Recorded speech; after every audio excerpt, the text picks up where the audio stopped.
Hello friends, welcome to Spice and Sparkle. இன்னைக்கு நம்ம வெயிலுக்கு எதமா நல்ல சில்லுன்னு சாப்பிட்ற மாதிரி மில்க் ஷேக் ரெசிபி தான் பார்க்க போகிறோம். அதுவும் இல்லாமல் இப்போது சம்மர் சீசன்ன்றதுனால வாட்டர்மெலன் அப்புறம் மஸ்க் மெலன்லாம் நல்லா ரோட் சைட்லேயே பார்த்தீங்கன்னா ரொம்ப விலை கம்மியாக போட்டிருப்பாங்க.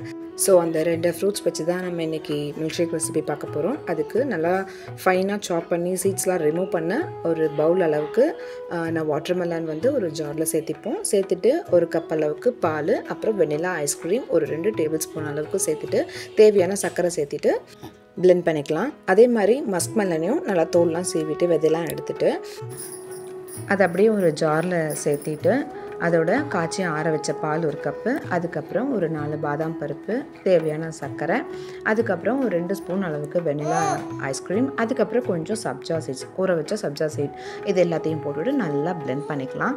அவ்வளோதான். இப்போ நம்ம அதை சர்வ் பண்ணிடலாம். சர்வ் பண்ணுறதுக்கு நம்ம எந்த கிளாஸில் சர்வ் பண்ணுறோமோ அதில் ஃபஸ்ட்டு ஊற வச்ச பாதாம் பிசின் ஒரு ஸ்பூன் அளவுக்கு, அதுக்கப்புறம் ஊற வச்ச சப்ஜா சீட் ஒரு 1/2 டீஸ்பூன் அளவுக்கு போட்டுக்கலாம். இதெல்லாம் வந்து உங்களோட தேவைக்கு தகுந்த மாதிரி நீங்கள் கூடவோ குறைச்சலோ சேர்த்து நீங்கள் போட்டுக்கலாம், தப்பில்லை. அதுக்கப்புறம் நம்ம அரைச்சி வச்சுருக்க அந்த ஃப்ரூட் ஜூஸ் வாட்டர்மெலன் அப்புறம் மஸ்க் மெலன் நம்ம ரெடி பண்ணி வச்சுருக்கோம் இல்லையா, அதையும் நம்ம அதை ஆட் பண்ணிக்கலாம். ஆட் பண்ணிவிட்டு மேலே வந்து வெனிலா ஐஸ்கிரீம் ஒரு ஸ்கூப் வைக்கலாம். இது வந்து ஆப்ஷனல் தான், உங்களுக்கு தேவைன்னா வச்சுக்கலாம், இல்லைனா நீங்கள் அதை ஸ்கிப் பண்ணிடுங்க. வச்சுட்டு அதுக்கு மேலே நம்ம வந்து ஃபைனாக சாப் பண்ணி வச்சுருக்க அந்த ஃப்ரூட்ஸ் கொஞ்சம், மஸ்க் மெலன் அப்புறமா வாட்டர்மெலன் கொஞ்சம், ஜஸ்ட் டாப்பிங்காக தான், பார்க்குறதுக்கும் அழகாக இருக்கும். ஏன்னா அழகாக இருந்தால் தான் நமக்கு டக்குன்னு அப்படியே சாப்பிட்ணுன்னு தோணும் இல்லையா, அதுக்காக. அதுக்கு மேலே கொஞ்சமாக சப்ஜா சீட், அப்புறம் கொஞ்சம் பொடியாக நறுக்குன நட்ஸ் ஏதாவது. நான் இங்கே பாதாம் தான் 2 எடுத்து வச்சுருக்கேன். அவ்வளோதான். இப்போ நம்ம சாப்பிட்றலாம். செல்லம், மில்க் ஷேக் ரெடி ஆயிடுச்சு, வந்து எடுத்துக்கடா.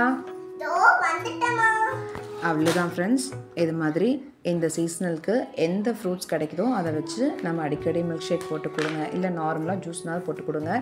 பிகாஸ் சம்மர் ஹீட்டை வந்து பேலன்ஸ் பண்ணணுன்னா நிறையா இந்த மாதிரி ஜூஸ்லாம் நிறையா எடுத்துக்கிட்டால் மட்டும்தான் நம்மளால் பேலன்ஸ் பண்ண முடியும். ஓகே ஃப்ரெண்ட்ஸ், உங்களுக்கு வீடியோ பிடிக்கும்னு நினைக்கிறேன். பிடிச்சிருந்தா லைக் பண்ணுங்கள், ஷேர் பண்ணுங்கள், சப்ஸ்கிரைப் பண்ணுங்கள். வீடியோ சப்ஸ்கிரைப் பண்ணாமல் பார்த்துட்ருக்க ஃப்ரெண்ட்ஸ் ப்ளீஸ் சப்ஸ்கிரைப் பண்ணிவிட்டு பெல் ஐக்கானே கிளிக் பண்ணிவிடுங்க. அப்போ தான் என்னோடய வீடியோஸோட நோட்டிஃபிகேஷன் வந்து சேரும். எதுவாக இருந்தாலும் அளவாக சாப்பிடுங்க, ஆரோக்கியமாக இருங்க. Stay tuned for upcoming videos and thanks for watching.